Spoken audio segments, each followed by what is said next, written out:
ye Monique yeli kam ka kalenkan ye min ye politiki jɛnkulu kura dɔ sigi sen kan M30 naba wobugo ale kunkilenna ti dɔwɛrɛ ye ka se ka wajibiya ko Faransi ka lasigiden min Burkina Faso ambassadeur Luc Alad ko fo ale ka walan sɛmɛ Wagadugu.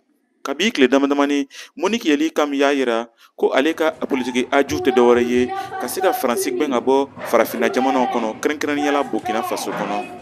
Monique yeli kam ka fɔta ra n'i y'a ye farafinna dugu minnu bɛ farafinna tilebinfan fɛ n'i y'a ye olugu ɲanini no o tɛ dɔwɛrɛ ye Faransi ka senna fanga min la no olu kan o le bɛ olugu nagasira. Olu kosɔn Monique kam ko fo farafinna dugu ninnu ka se ka wuli ka jɔ kɛ ka se ka u ka yɛrɛma hɔrɔnya lakuraya Faransi ɲɛkɔrɔ. M30 naba wobo ka baro ni kunnafonidilaw ma se ka se a dan na sabula baro camancɛla ra maa wɛrɛ minnu jɛni tɛ ni Monique kam ka kumakan ye olu nana ɲagamini kɛ ka se ka nin maa ninnu bɛɛ jɛnsɛn kɛnɛ kan. Damadamani yɛrɛ jogira nka Monique kam sera k'a ka laseli di kunnafonidilaw ma. L'impérialiste, il a ses valets locaux. Faransi ka bengani politiki ani a bɔɲɔgɔnko minnu bɛ farafinna olu de tun bɛ fɛ ka an n'u ka baaraw lajɔ.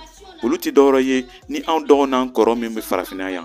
Olu ka baara le ye nin ye. Olu ka ci bɔra Faransi de fɛ. O kɔrɔ le ko an fɛ yan farafinna kɛrɛnkɛrɛnnenya Burkina Faso an bɔɲɔgɔnko dɔw bɛ yen minnu bɛ Faransi senkɔrɔma dɔndɔnna. Olu le nana an n'u ka baro ɲagami. Anw ka kɛlɛ dun tɛ dɔwɛrɛ ye ka se ka hɔrɔnya di Burkina Faso ma ka se ka kɛlɛ kɛ min kɔnɔ Burkina Faso bɛna a ka bɛrɛbɛrɛya sɔrɔ ani a ka cɛya yira duɲa jamana tɔw wɛrɛ la. Anw bɛ min yala ka se k'a fɔ anw k'an yɛrɛ labilani sɔrɔ ka se k'a yira ko anw makoɲa bɛ mɔgɔ minnu na an ka se ka o tigiw sɛgɛrɛ u ka n'an dɛmɛ. Anw tɛ dɔwɛrɛ fɛ ni o tɛ.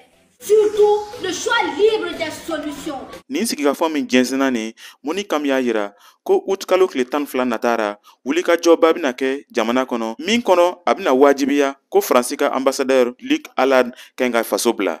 Nin tun ye Kadaye Tarawele kumakan ye ka bɔ Wagadugu Burkina Faso.